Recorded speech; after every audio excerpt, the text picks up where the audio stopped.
Hey, I'm Alex Radcliffe from Board Game Co, and this is To Back or Not to Back. We're going to dive into a variety of crowdfunding campaigns, talking about the campaigns, the games themselves, the pledge levels, the stretch goals, all of those things. Should you back it, should you not, all of that and more.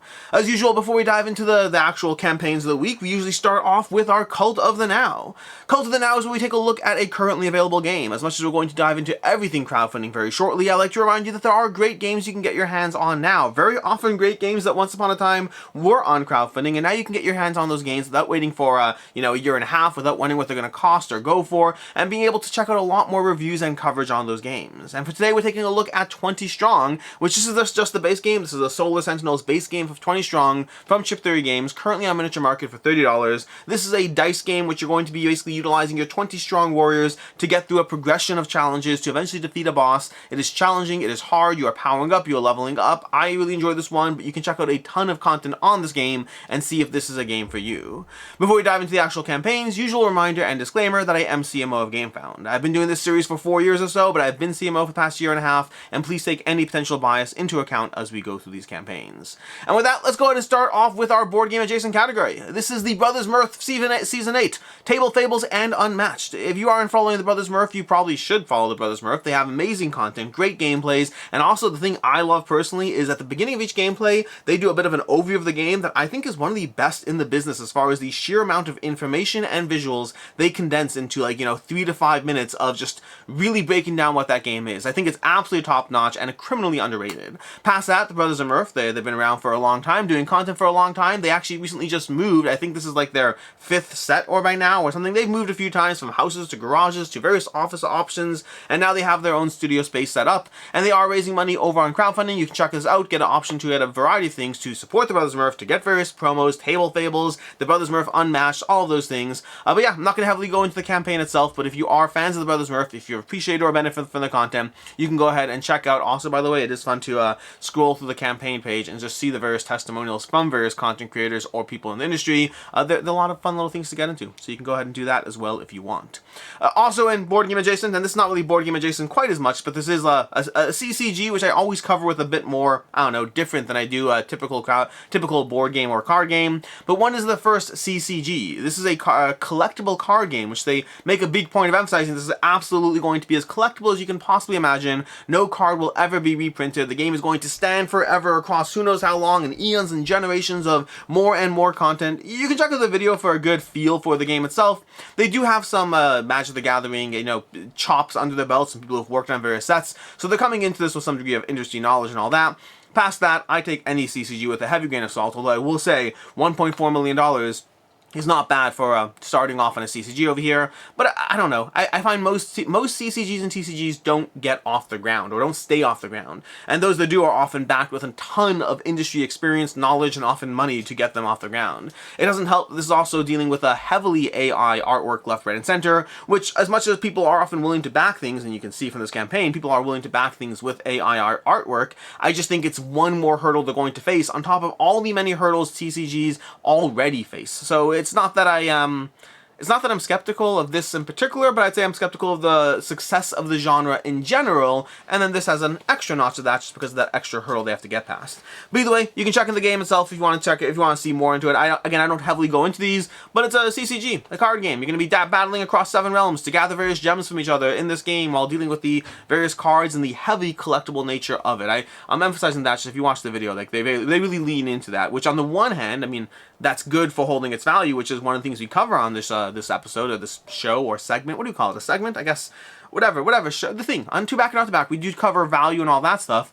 On the other hand, it definitely leans heavily into the FOMO starting off the bat with a CCG, which is already in heavily FOMO based and all that. Anyways, moving on from there, we have the few in the not funding category, or the cancelled and not yet funding category. We have Without Our King from Frontier Games. This looks like it probably will fund with 22 days left to go and currently at $7,900 raised out of a $10,000 goal. This likely will fund. Without Our King is a conquer our vast armies. It's going to be a highly competitive strategy conquest game of area control, which a ton of miniatures, by the way. I am a little skeptical that they'll be able to pull off this off. They have 258 resin pieces. Now, it's not cheap, mind you. It's $105 for the game for the early bird, which should not be pinned here anymore. They should correct that over there. But it's not a cheap game, but it has a ton of miniatures. I'm curious to see the game itself, but I don't know a ton about this one. But yeah, area control without our king. You can go through the campaign page. Again, it probably will fun by the time I get to end it, but I am a little skeptical of just the sheer amount of miniatures they're putting in at that price point, which, if they're really, really cheap and not great quality, that's doable, but it doesn't leave a ton of margin for, well, money and all that stuff.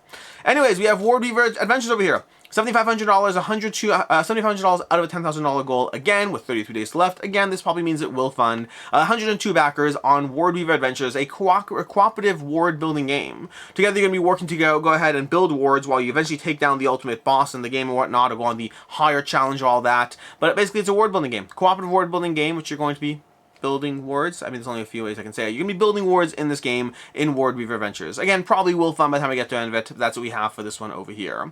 Moving on into the funding category, starting off with Neon Rain. Neon Rain with 656 backers, 8 days to go, $22,000 raised. This is coming to you from, well, Neon Knight Studio, I believe, which is the studio from Manny Tremblay, as well as Jeff Jacobson, if I'm not mistaken. But this is actually picked up by Chip Theory Games. You'll see in the updates or on the campaign page somewhere, but Chip Theory Games actually picked up Neon Knights as a studio that they're going to be working with, so they're going to be handling it as a separate studio under the Chip Theory umbrella or whatnot. So I don't know exactly how it's going to manifest. I think they're going to be pursuing different audiences, doing different things, but ultimately they are related. And Manny Tremblay and Chip Theory Games have already worked together on Roth and the upcoming 20 Strong Tanglewoods, which we already mentioned 20 Strong already. So there is a collaborative relationship at play already, but just so you know and all that. As far as the game itself, Neon Rain is a solo or two-player game of button mashing. The general idea of the game is you're going to be playing cards over here that have various button iconography on them, and you're going to be trying to connect buttons and levers and trying to use your character's special powers as you take down either a solo opponent or each other as you very quickly button mash your cards. There's not actual real-time elements, just in case you're wondering. There's no real-time here. This is purely thematically button mashing as opposed to actually button mashing. That's going to be the general idea of Neon Rain. The retail edition of the game is going to be $20 for the retail edition of the game, and then the Neon Rain Deluxe edition, which gives you upgraded tokens and all that, is going to be $35 for that, upgraded cards as well, if I'm not mistaken. Is going to be $35 for the deluxe edition of the game. Let's see if I can show you some deluxe options over here. You have a variety of characters to go through. So you have 12 hero cards, 44 card fight decks. Each of the cards is going to be doing different things for the heroes. You'll have your special moves from the heroes. You can have your 36 card CPU single player deck. I like that over there. And then you have your health dials, shield tokens, all of that. For the deluxe version, your cards are going to be replaced by PVC cards, metal coins, and acrylic tokens is going to be upgraded in the deluxe version. And then shipping and taxes is going to be $10. Which brings us to the should you back or should you not will hold its value. And as usual with games like this that are in this price point and box size and all that, it's just a harder sell. The reality is that the retail edition of the game you definitely shouldn't get. That'll be cheaper when it shows up in retail. And I assume it'll show up in retail between Manny Tremblay being Manny Tremblay, between Chip Theory Games being involved. I assume there will be a retail presence, although it is an interesting conversation because Chip Theory Games typically doesn't have a retail presence. Usually the games are sold directly by themselves on their site, although I will say we actually covered 20 Strong at the beginning. 20 Strong is one of those exceptions. They actually are going for those cheaper price points on different things, but having a retail presence. So I assume Neon Rain will fall into that category, and again, between the various individuals involved, I assume it'll be available at retail, and at that point, the $20 copy, $20 for the game plus $10 for shipping, I think you'll be able to get your hands cheaper on it for, down the road for the retail edition. The deluxe edition at least has the merit of having things in the deluxe edition which you can't get your hands on as easily, and so that's not a direct apples-to-apples comparison anymore, but that means that if you do want the deluxe stuff, this is probably the best way to get your hands in it, but I am skeptical that it'll hold its value on the secondhand market. Again, you're just looking at a $45 price point on a said $40 MSRP, so it will just come down to how hard it is to get your hands on that, but I'm skeptical it'll hold its value even on the deluxe edition of the game, but if you want that, that's probably the best way to go on this campaign. Moving on to Fractious Sky Rift over here, 3,393 backers, $247,000 raised, 9 days to go. Fractious Sky Rift is a small campaign, small is a relative term, again, a testament to Ivy Games, Ivy Studio, that a small campaign for them is a $250,000 campaign, and that's before it's even done. So again, small is a relative terminology here. But Fractious Sky, they already had a campaign for Fractious Sky a while ago. And Fractious Sky is a game that is all about, not really area control per se, but it's hidden placement as you place down your various airships using little magnetic pieces behind the board onto the world of Fractious Sky. There's probably a name for it, but I don't remember the name. Is it Alara or something like that? I don't remember the name. There's got to be a name for the world in general. But either way, you're going to be placing your airships down onto this board, trying to gather these various, oh my gosh, I'm blanking on the name. The crystals, whatever the crystals are called, that I'm blanking on the name, which is a key part of this new Rift expansion. Anyways, you have these little crystal pieces that are going down onto the board over there, and you're going to be trying to place your airships onto those spots using the little magnetic tokens that clip behind your screen in order to grab the right strength of your airships, because you're playing a limited strength game where you have to be mindful of the total strength of your airships, but how you divide is up to you. So people see you placing your airships onto the board, but they don't necessarily see what the values of those airships are, and so there's a little bit of bluffing game going on of how high are you fighting for the various known information versus how much are you trying to peek at the unknown information of where these crystals are, or what the hidden objectives of the game are, in order to gather as many of these as possible as you go through the experience. You can check out an absolute ton of content on the game. In fact, most recently on this channel, we actually did a sponsored gameplay for the game. You can check out a 3-player game that wraps up in under an hour, gives you a good feel for the highs, the lows, the shifts in a player space of how players are doing as they go through the game. But you can check that out if you want to see a quick, fast demonstration of how the game operates. And again, a ton of other content from the Dice Tower to, well, you name it. The channel's probably done some sort of content around Fractured Sky. Now, the Fractured Sky Rift expansion over here is going to be a small box expansion that's going to give you, let's see if what's the name of those crystals? But it's going to give you basically these multicolor crystals. What is it? The new fraction, where is it? Basically, it's going to be adding a set collection kind of idea of these multicolor crystals that you're trying to gather across. Here we go. Concentrate efforts on completing sets in order to take advantage. Still, the Starfall, that's what it's called. It's called Starfall, so there we go. The colorful rift starfalls are now falling from the sky. The more of a color you can collect, the better an offering you can present to the newman. So these offer you a new idea of, in addition to trying to gather Starfall in general, there are specific colors of Starfall. So it gives you a little bit of an extra puzzle to figure out with the same core gameplay mechanics of building your markets, your towers, trying to build up your presence on the board in any of the versions of this game, because there are a variety of versions of this game from variety levels of deluxe and deluxification. And then speaking of deluxification, we have two main options for the expansion over here. We have the Fractured Sky Rift expansion for $19, and we have the Metalist expansion giving you metal Starfall bits instead for $29, which I assume is going to have a lot more backers because this is IV Games. $389 on the regular and $2,019 on the Metal Rift expansion. Past that, there's a bunch of ways to get your hands on this game. There's a retail edition of the game, which doesn't seem to be present now. It looks like now that they've launched, the retail is probably going to be, well, at retail. We have $129 for the Deluxe edition of the game and $179 for the Super Deluxe edition of the game, which gives you all like fully holographic box, holographic objective cards, and pre-painted miniatures if you want the full-on super deluxified, deluxe, well, everything. That's kind of a little bit of an overview of what's going on in this campaign. So, variety of things to get. You can get the original base game, you can get the various expansions, and in fact, if you are a backer of the Veiled Fate expansions, you can actually combine shipping on that as well. So, if you are a backer on the Veiled Fate expansion, you're saving a little bit more compared to someone who's coming at this fresh. Saving is a relative term, but spending less. Let's go with spending less. Let's be accurate with our words. You're going to be spending a little bit less compared to a normal campaign. And that's basically what we have over here. As far as should you back or should you not, will it hold its value? With IV Games, generally yes. Now, it's not across the board. Actually, I would say Fractured Sky, looking at their campaigns, looking at the second-hand market, if you're looking at Fractured Sky and how it's done, there are copies I've seen selling for below what people paid for them. There are many copies still selling for above what people paid for them, so it's a little bit of a mixed bag. I'd say in general, they are a premium company with a reputation for premium goods, premium games, all that, and their stuff generally has done fairly well on the second-hand market. So if you are interested in their games, their options are, well, crowdfunding in general, from them directly, retail editions sometimes or whatever, and the second-hand market. Generally, I'd say that getting them on crowdfunding is a good way to get your hands on them if you want that deluxification. If you just want the cheapest version of this game, just get it at retail. There's a retail edition of the game that's a little dialed down as far as the deluxification of it, but will give you the gameplay experience. If you don't want to spend or don't need to spend hundreds of dollars on a good game, but you want the game experience, you can do that with Fractured Sky Retail Edition. Other than that, they have a bunch of ways to spend a ton of money. Again, I think it'll generally hold its value, but not necessarily perfectly so. This is one that I have seen copies selling for a little bit lower people have paid for them. That's the nature of spending $179 on this game. Moving on, we have the Adventures of Conan from Gale Force 9. $105,000 raised, 490 backers, 10 days left to go. This is basically bringing you the Adventures of Conan. It's going to be well, not a solo game. There might be a solo mode. Yeah, there is a solo mode on the game.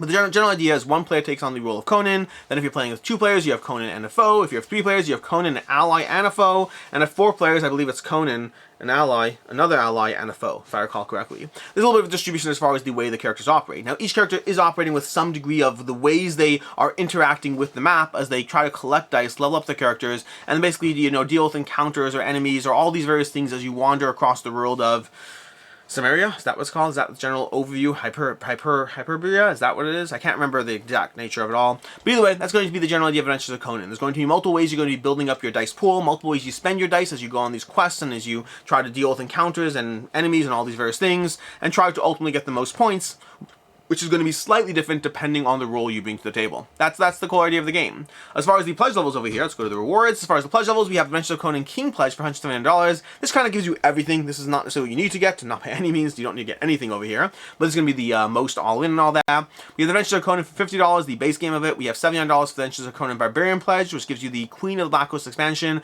and the Numedia Chronicles expansion, all stretch goals, all that. And we have the Crom All-In Pledge, which gives you basically absolutely everything for the game. And then, of course, they have the breakdown of the various stretch goals, the add-ons, the various the new plot cards, all those things, the various ways you can combine and build your own packages if you want a bunch of stuff but don't necessarily need everything. And then, of course, you also, well, I shouldn't say of course, but then you also have the ability to get your hands on Firefly 10th Anniversary Edition for $220, which do factor in, by the way, that this is going to cost you extra on shipping as well. I say that because $220 is actually otherwise a great price. Where's shipping is going to be loading? Here we go. $220 would otherwise be a great price for the Firefly All-In, except you're also paying an additional $25, or where is it? Europe Zone, USA Zone, $40, paying an extra $40, really making it $260, which is not as good of a price point. So it's not bad compared to retail. I think they actually had our miniature market. Let's go to board games over here. I think it was actually on the front page, if I recall correctly. Where is it?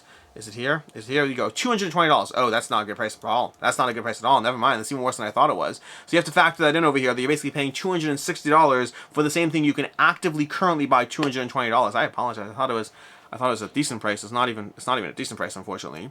Anyways, as far as the Firefly over there, and that's, to be fair to them, they have to be mindful of the retail partners, and they have to be mindful of different regions of some. So while it might not be a good deal, it's definitely not a good deal if you're US based. It may be a good deal if you're somewhere else. So there is that to factor in. But if you're US based, just get that on Miniature Market or somewhere else instead.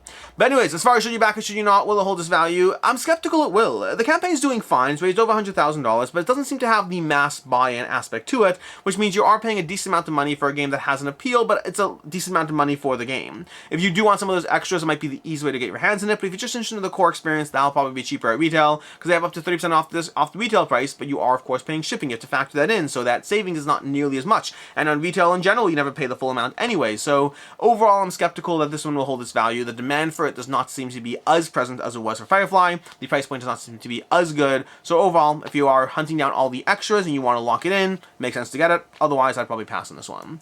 Moving on, we have One Hit Heroes Co-op Bass Battles with only 1 HP. That's a long title. We have One Hit Heroes. One Hit Heroes. There we go. 2,523 backers, $160,000 raised, 10 days to go. And I will say, after diving into this one, I'm actually interested in the game. I didn't think I would be. More often than not, a thing like this. I mean, this is coming from the same people who did 5-Minute Dungeon and, like, what was it, the Weagles board game? No, Weagles is the name of the company. They did the, oh my gosh, Actually board game. Is that what they did? They did the Actually board game, I think. So between the 5-Minute Dungeon and Actually, this is not like the makers of, you know, amazing games that I want to try for my genre. I should be very careful not to be too, you know, I don't know, board game snob and all that. But for the genre that I'm interested in, I'm a little more skeptical that these are games that are for me.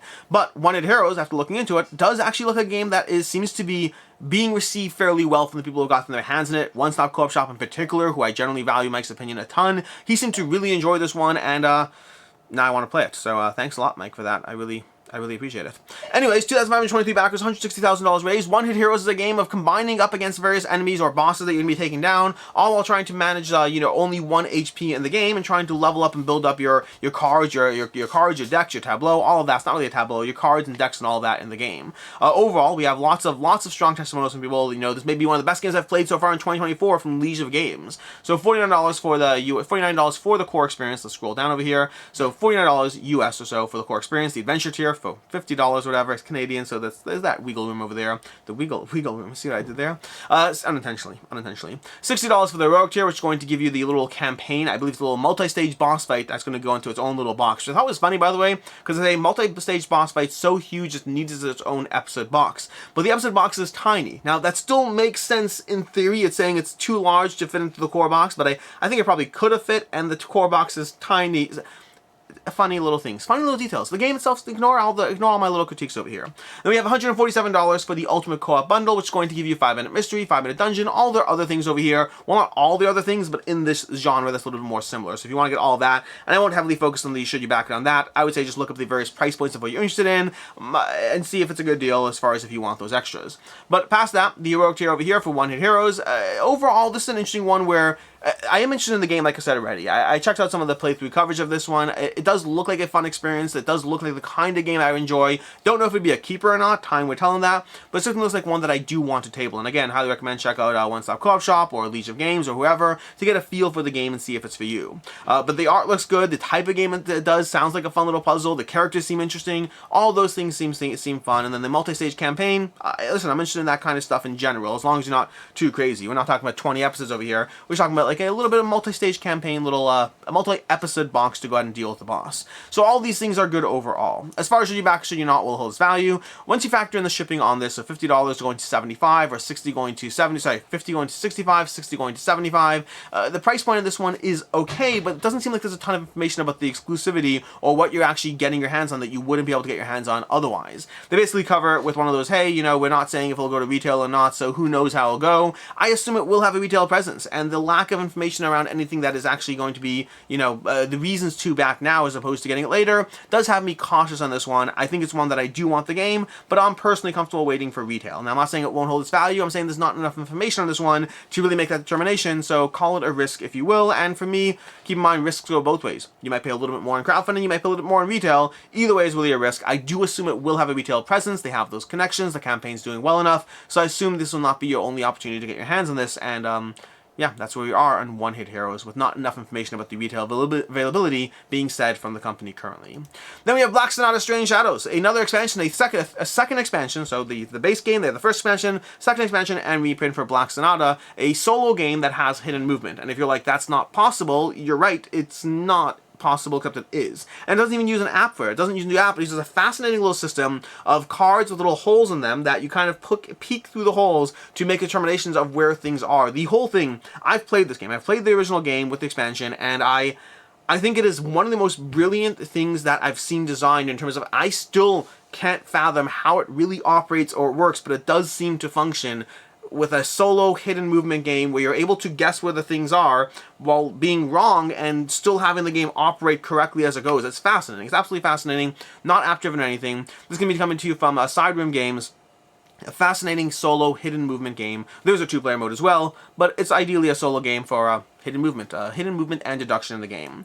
2,375 backers, $42,000 raised, 10 days to go. This is bringing a new expansion to the table, so you have the Strange Shadows expansion is being added to the original base game and expansion that is being, you know, reprinted and all that. As far as pledge levels, we have $15 for the expansion, we have $15 for the Fair Youth, that's the first expansion of the game, and we have $25 for a copy of Black Sonata, which I did find interesting. They don't really have an all-in pledge level over here. I assume they have it an optional buy, so I assume you could get your hands on everything, but I just thought it was interesting that they didn't really have an all-in pledge level for the game. So $25 for Black Sonata, $15 for each expansion, and then bundle as you need.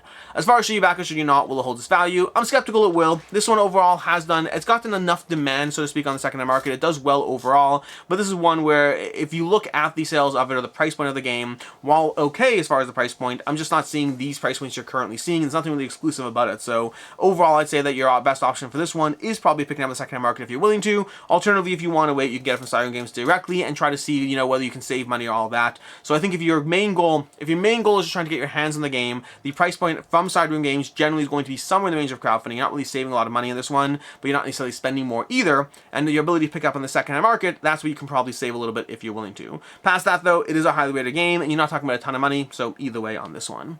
Moving on, we have Euthia Cruel Frost, the third and final expansion to Euthia, another giant box in this, system of Euthia, the fierce powers, and something crawling shadows, and now we have Cruel Frost, its own giant box game. Euthia coming to you from, well, originally a different company, but then Steamforged Games picked it up, which is why you're going to see this under the Steamforged Games umbrella.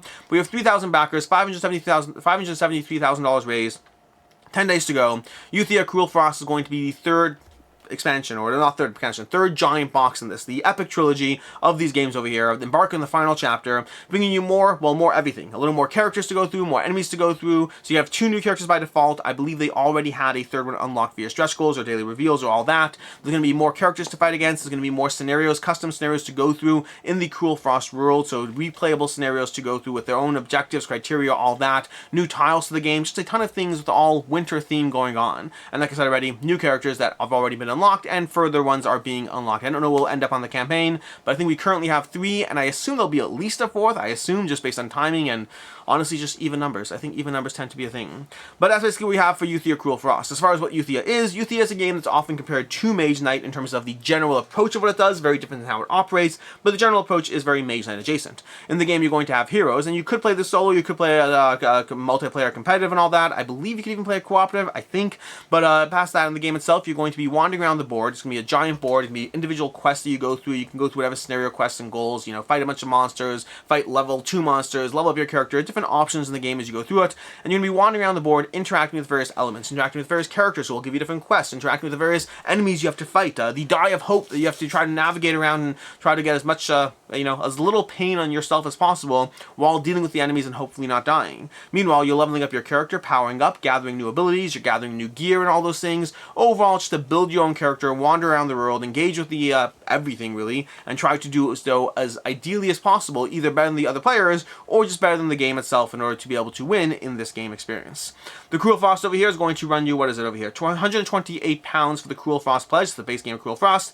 The Cruel Frost plus Deluxe over here is going to be £152 over here, and then we have the Euthia Core Box pledge for £152, and then we have the Full Trilogy pledge for £387, and if I said Full Trilogy pledge, what I really mean is £451 if you want absolutely everything for Deluxe, all the stuff for the game from the full pledge for everything. It's a lot of money to spend, $566, plus of course shipping on top of that. Let's go ahead and scroll on shipping over here. Shipping is going to run you anywhere from, well, let's go to, let's say, USA over here. We have anywhere from £34 to £74 to get your hands on this. So this is a game that can run you for as little being a relative term, for, I don't know, what is that, £160, £170 or so, all the way up to over £500 for absolutely everything, which is a lot of money for Euthia.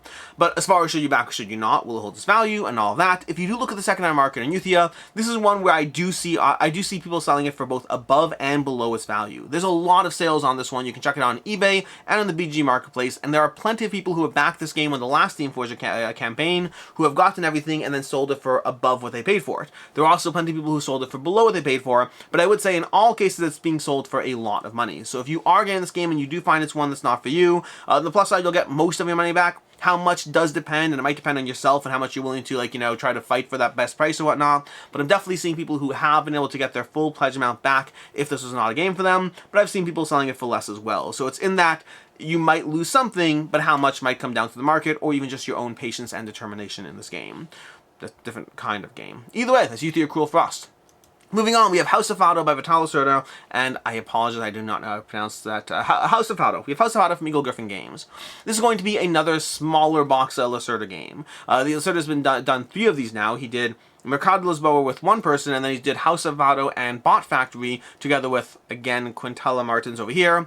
This is going to have 1,358 backers, $63,000 raised, 11 days to go, and House of Fado is, well, it's a kind of, okay, House of Fado is a game of trying to manage a restaurant. It's going to be utilizing the same push mechanism from the Gallerist, so kind of worker placement-ish kind of, in terms of worker placement with bumping or pushing and whatnot as you go through the game, while you try to manage restaurants, attack customers, and try to basically manage the musicians and all that stuff as efficiently as possible in this hour-long experience. So again, it's meant to give you a lighter Lacerda experience than, well, a typical Lacerda experience is. For the pledge levels in this one, we have $48 for House of Fado, we have $67 for the Restaurateur, so they're basically selling Mercado de Lisboa for $19, and all these pledge levels over here. We have the Toy Market for $67, so Bot Factory and Mercado de Lisboa. Then we have the Worker for House of Fado and Bot Factory, which is going to run you a little more at $96. And then we have the Trio for $115, and no, there's not an additional discount on that. Again, it still has Mercado de Lisboa as a $19 game, bundled into all those. And that checks if you look on the second-hand market. Mercado de Lisboa in general seems to not have performed as well as people would have liked. This is rated okay, not being great, and you know, the second-hand market has it priced, well, you can buy this game for anywhere between $5 to $15 on the second-hand market. So the $19 price point is great, but again, it's not even a good price for the game, relatively speaking. Versus Bot Factory has done better in general. Bot Factory has been more well received. It goes for more on the second-hand market, so if that's one that you're interested in, there's a bit more reason to try to pick this one up over here, although I will say it's still going to run you more here than it is in the second-hand market. Which means with House of Fado, as far as should you back or should you not, will it hold its value? I'm skeptical it will. Just looking at Mercado de Lisboa and Bot Factory, I think that House of Fado in general will be received well, and rel is always relative and all that, but I think it'll probably be received well enough, but I do think it's less likely to hold its value compared to the typical big box Lacerda games that do tend to do better on the second-hand market. And speaking of the big box Lacerda games, if you want to get those, Those will be add-ons in the Pledge Manager, so you will have the opportunity to go ahead and get those in the Pledge Manager if that's, well, if you're interested in any of the big box Lacerda games that you may have missed out on, from Inventions to the Weather Machine and all that stuff. Inventions in general, I've seen a lot of good feedback on, so yeah, either way, that's going to be what you have for both the small House of Fado, small as well term, both the House of Fado as well as all the various Lacerda games, both medium and big box Lacerdas.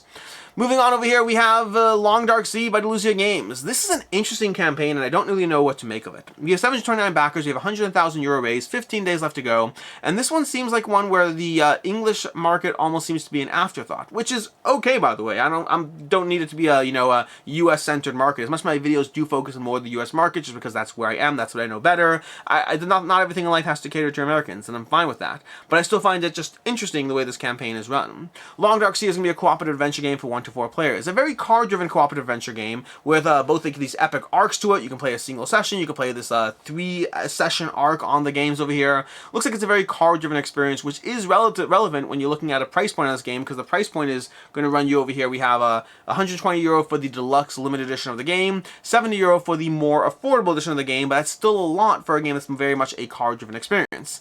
But then if you go through the campaign page in general, and they do a decent video if you want to go up over here and try to scroll through these videos over here. They give you a decent gameplay, idea of the gameplay in English on this one, but most of the content of the game very much does seem to be catered towards the Spanish market in terms of the content available, what they had for gameplays or presentation or all that stuff. And in general, and they've owned it themselves. They've addressed this very much. If you go through the updates, they've been like, hey, we didn't expect it to be as popular as it was, and we just didn't have the attention span, or not attention span. I'm paraphrasing, so don't take my words too seriously in terms of the exact nature of what they said, but effectively they said, hey, we didn't give it the right amount of attention, and we're trying to do what we can. And to that end, they have released more content, but it's not necessarily the best as far as the presentation. And then that combined with the price point and all that does put it in a weird space. And art-wise, I don't know if it's AI or not. It has a look where it could be, but maybe not. Which again, up to you whether that bothers you or not. But the reason I'm always mindful of that is because I do like the art myself, and I'm always mindful nowadays when I say in a video, I'm like, oh, I like the art. I'm always mindful there's gonna be like 5 comments being like, that's AI art, which. If it is, it is. I either like art or I don't, but I always try to be mindful around at least awareness around the AI. But past that, that's basically what we have for the game. So it's ultimately a lot of money for a card-driven game, and it is doing fairly well from the market it has. So I am both very happy for their success while also being, skeptical it'll hold its value just given the price point for the card-driven experience, but it does look very premium, and so there is that aspect over here. I'd put this into the camp of, I do not think it'll hold its value. As always, I could be wrong with these things. 729 backers, I'd say the amount of success this campaign has had, even with me missteps on presentation, does make me think this was one that could well have a market, although the main issue or question will be around price point, because anyone looking to pick this up, put it in retail, is going to be taking a look at those things as well. So I don't know exactly what the final versions of the game will look like. I don't know what the retail availability will look like. There's a lot of I don't knows on this particular one. It does look interesting, but also looks expensive for what it is, which does have me hesitant on the should it hold its value or not. Moving on, we have Dark Cities Deluxe Editions. 1,881 backers, 17 days to go, $200,000 raised. This is basically, deluxe editions of the Dark City collection from, Travis Hancock Facade Games. They've done a bunch of these, and this time they are deluxifying a few of them that they've never deluxified before, I believe. We have the Salem Upgrade Kit, the Tortuga Upgrade Kit, and the Deadwood Upgrade Kit, $25 each for all of those. Taking your retail standard editions of those games and deluxifying them with the little premium bits and upgrades and bobs and all those things they have. We have the Bristol 1350 Upgrade Kit and the Hollywood 927 Upgrade Kit. I believe those games were already deluxified, so if you wanted to, you could still have bought the retail edition of those games, which is why they still have the upgrade kits, but those ones already had upgraded versions. And then we have the ability to straight up buy those games as well, in case you're interested in just getting your hands directly on those games if you never got your hands on them at all. So that's going to be the $40 copies over here. And then we have the Upgrade Kit Trio, which is going to give you select any one bonus item as well, for $75 for that. The Dark Cities Trio, select any one bonus items. And the Upgrade Kit to the Complete Set, select any one bonus item. And then we have over here, Dark Cities, select any one bonus item as well. That's going to be giving you all of these things. As far as should you back and should you not, will it hold its value? And I'm not heavily diving into the actual games. There's 5 different games here. In general, Facade Games makes these games all based on a city and a point in time, and they have some sort of story, or they have hidden role games, they have hidden movement games, sort of, not really hidden movement, they have hidden role, they have, I can't remember all the ones they have a bunch of different games in this series that all give you different elements to work through. I'm not going to be going through all the 5 games here, but as far as the should you back or should you not will hold its value, the secondhand market has not done as well on these, but it is case by case. Some of them have done fine, but overall I'd say that the secondhand market on average for these has not done as well. Compared to buying it online on their store directly, The deluxe versions of the games do go for, I think it's $45 if I'm not mistaken, each on their store. You could buy them all as a set as well. So the price point you are getting by getting this full, everything over here, you are saving a little bit on this one compared to buying it directly from them at retail. So they're giving you some savings there, but I do not think it's one that will hold its value as much, just based on how well the market has received these games. In general, they are rated pretty decently. Not all of them, but they're rated pretty decently, but as far as holding its value, a little less so on these games. Moving on, we have Apistocracy. 524 backers, $45,000 raised, 17 days to go. Apistocracy is going to be giving you a worker placement trick-taking game set in a Victorian era. So if you're an Obsession fan, this is the kind of game that might be up your alley. Might be. Different game, but it has worker placement, which has an area similarity, and the rest is, well, different.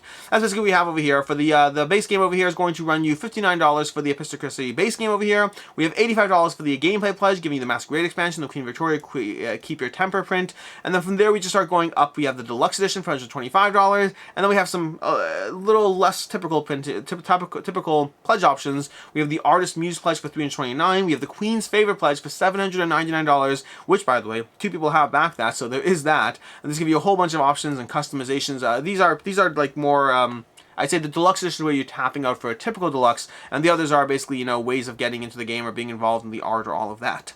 As far as should you back or should you not will hold its value. The game looks very intriguing. The artist is also the designer, which is very nice, indie creator and all that. I do think the price point of the game, in addition of course factoring shipping as well, I think it just puts it at a price point where as much as the game might do well, might be received well, and the campaign is doing pretty decently, I think generally those games have a harder time of, well, holding their value in the secondhand market, especially from first-time creators who, again, $45,000 raised so far, 524 backers. They're doing great for a first-time creator, but I do think that the price point relative to what you're getting on this one is a slightly harder sell.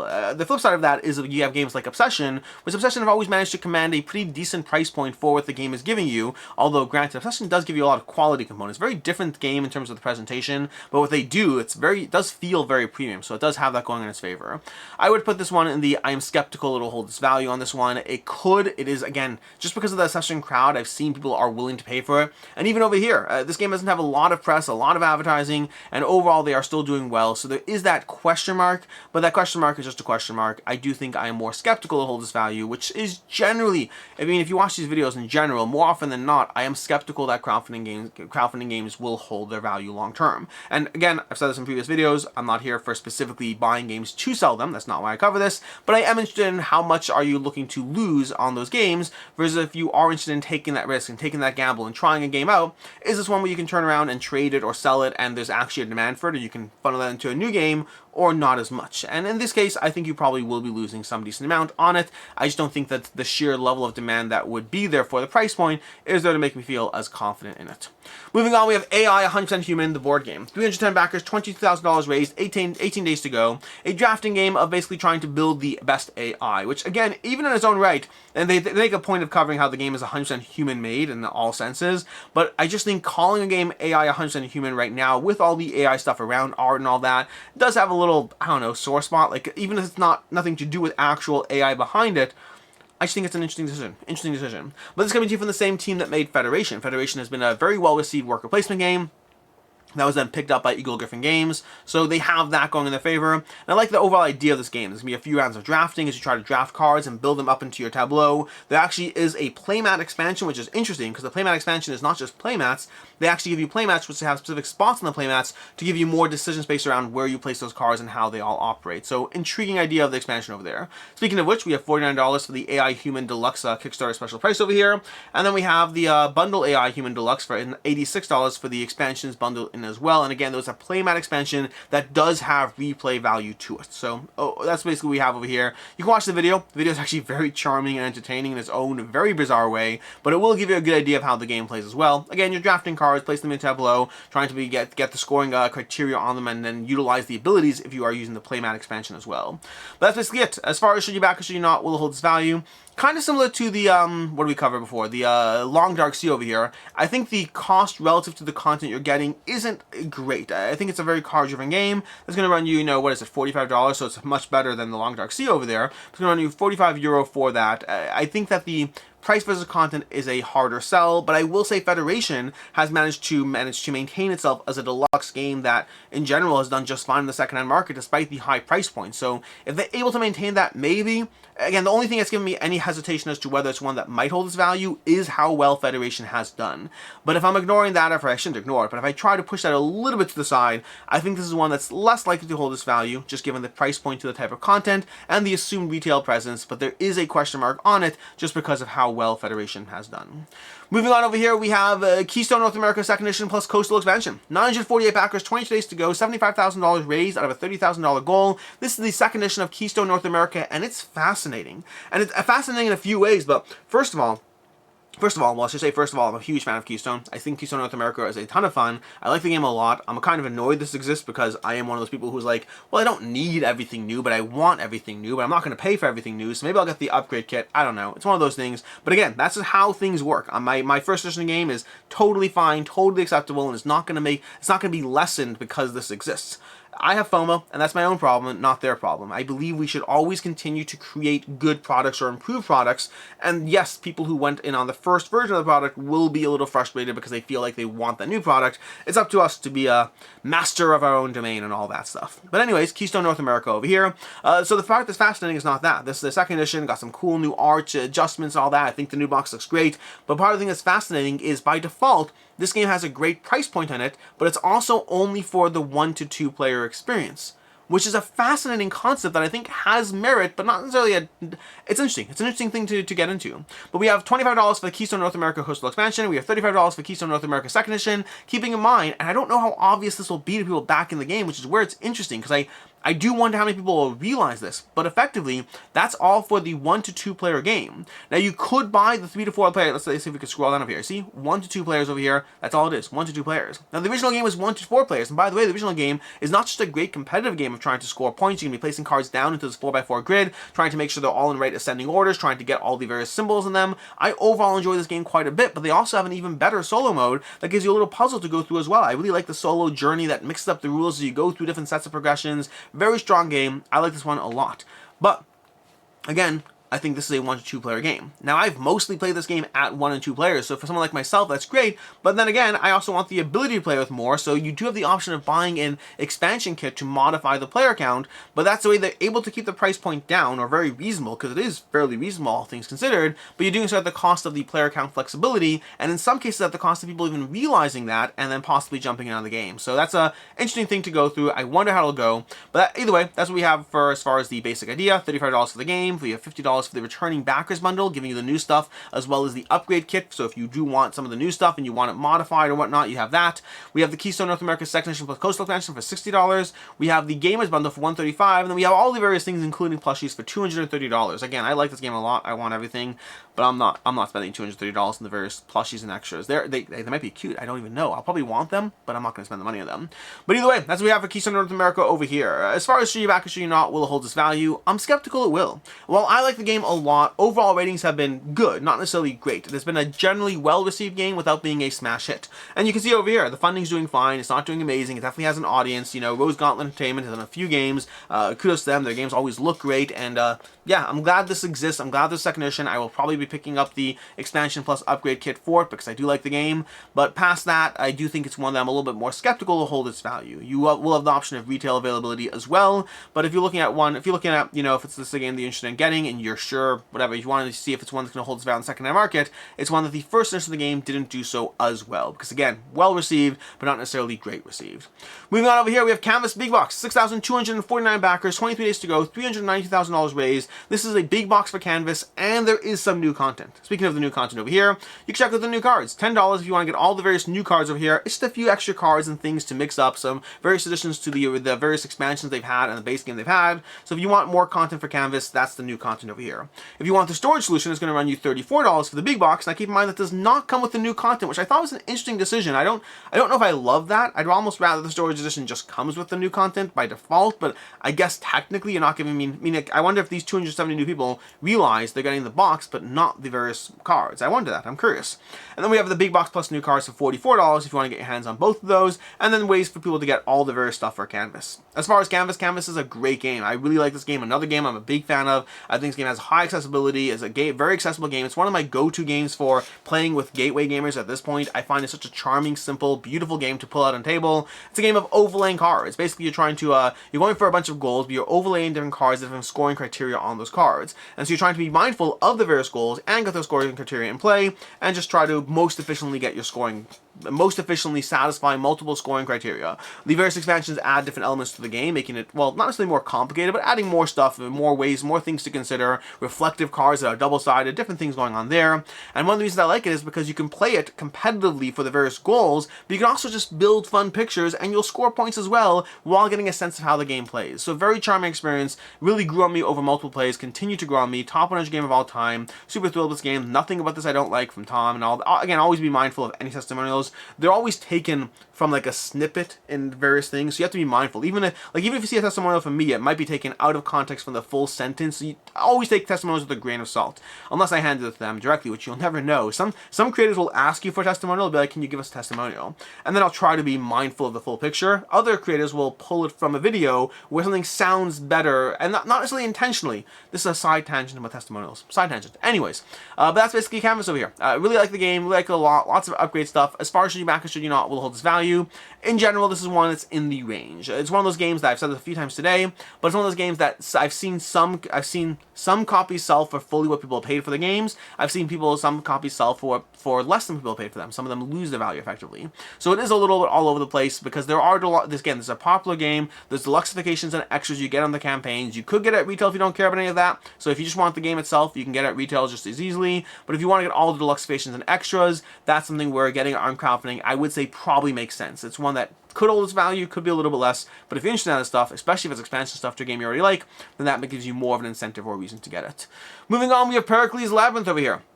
Dungeon crawling tabletop RPG adventure you've been waiting for is here. Get lost in the twists and turns of Labyrinth. 704 backers, 23 days to go, $114,000 raised so far. This, I believe, is a standalone version of the Pericles system. Pericles is a dungeon crawler. They had Pericles like the World of Darkness, something like that. Pericles, what is it? Pericles Core System, Pericles Season Adventure, Gathering Darkness. Pericles Gathering Darkness was the original campaign, bringing you a giant dungeon crawler type campaign with like tons of tiles, tons of maps and all that. And Labyrinth is going to be building on that core system, but giving you a very digital interface where you'll be running the game from the computer, making choices, playing it on the map. It's a back and forth. Check out the video for the game to see if it's your type, especially if you're someone that's very against technology implementation in board games. This is totally not for you if you don't like that. So be very mindful of what you're getting your hands on over here, because I believe the original game wasn't like that. I could be mistaken, but I believe the original game was not like that. So this is building on the system, but with changes. To that end, you have the expansion for $46, assuming you have all the original content. We have the Pericle Core System Labyrinth for $75. This does not give you Gathering Darkness, but this gives you all the stuff to play the new game if you don't have Gathering Darkness. And then we have Pericles Season Adventure bundle of $185, which gives you Gathering Darkness and all the stuff in this campaign for $185, and then just ways to spend more and more and more on top of that as well. That's basically what we have for the Pericles system over here. As far as should you back or should you not, will it hold its value? Looking at the second mark in this one, it looks like it doesn't. It looks like it mostly has not held its value. People are taking a hit on once you paid for the game plus shipping and all that. People are taking a hit on this one on the second-hand market. Not a crazy hit, but maybe losing out 25% of what they paid as a general note across the board. So it's one that has not had as much demand or long-term interest. I mean, again, doing fine, still 75%, still 75%, but it's still one that has not done as good a job holding its value. That's going to be Pericles Labyrinth over here, 74 backers, $114,000 raised. Moving on, we have Castle Up, 300. I think this is the last campaign today. Last campaign today, and by the way, there are a bunch of campaigns. The past few weeks, I've continuously been pushing off a few campaigns just because there have been so many campaigns to go through that I found myself keep on bumping a few here and there. So if there's a few that you haven't seen this week, they'll probably be showing up next week, because I've consistently been playing catch-up on a few of these. But we have Castle Up, a 3-in card game where you'll lead your people, build the greatest castle, and leave your mark in history forever. 340 backers, $10,000 raised, 24 days to go. This is a game that does have a print-to-play option, I believe. We have print-to-play for €6 over here, but this is a full-on game. I say that because, for me, this looked like a roll and write. Like, looking at the campaign at first, it looked like one of those print-and-play roll and writes that are very present nowadays, but it's not. I mean, again, it could be, but it's not, and it's not a roll and write, so it's not I guess in no sense is it a print-to-play roll and write. In one sense, it's a print-and-play.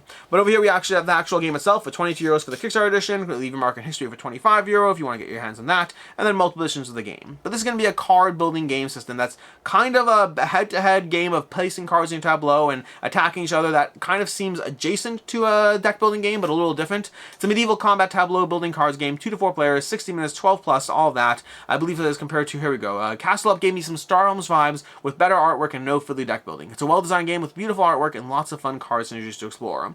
In the game, you're going to be gathering various cards, putting them in a tableau, being mindful of building up a defensive and offensive structure in the game, and building up your tableau, various symbols and all that as you go through it, trying to find the right combination of cards. But again, it's not a deck builder, it's about gathering the right combination of cards to put into your kingdom and then take down your opponent in this head-to-head experience, although 2 to 4 players and all that. That's basically what the game is. As far as should you back or should you not, will hold its value. Again, small box game, it falls into that range where I'm just skeptical it'll hold its value overall, because with 340 backers means the interest is somewhat there, but once you factor in the shipping and the price point on a small box game, in general, these have a harder time holding up.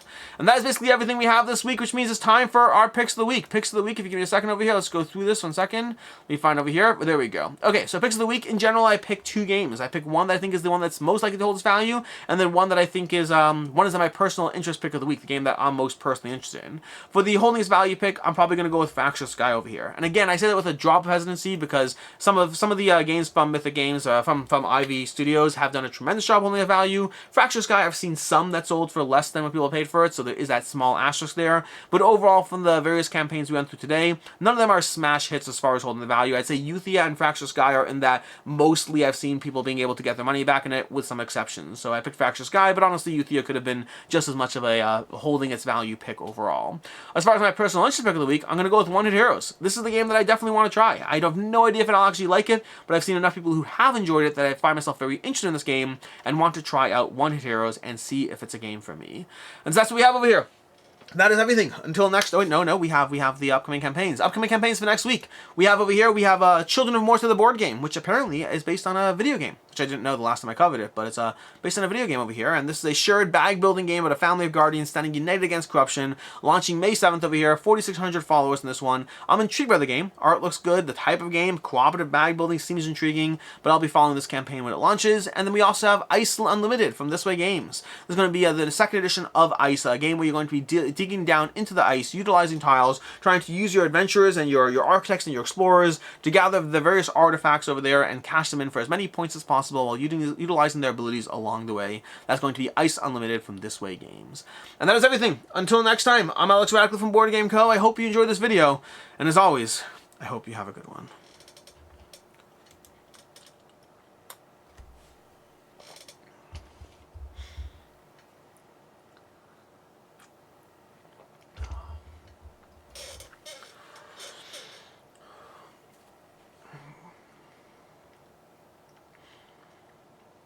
I read that by law, you have to turn on your headlights when you're driving and it's raining in Sweden. And like, it makes sense and everything, but how in the world am I supposed to know when it's raining in Sweden?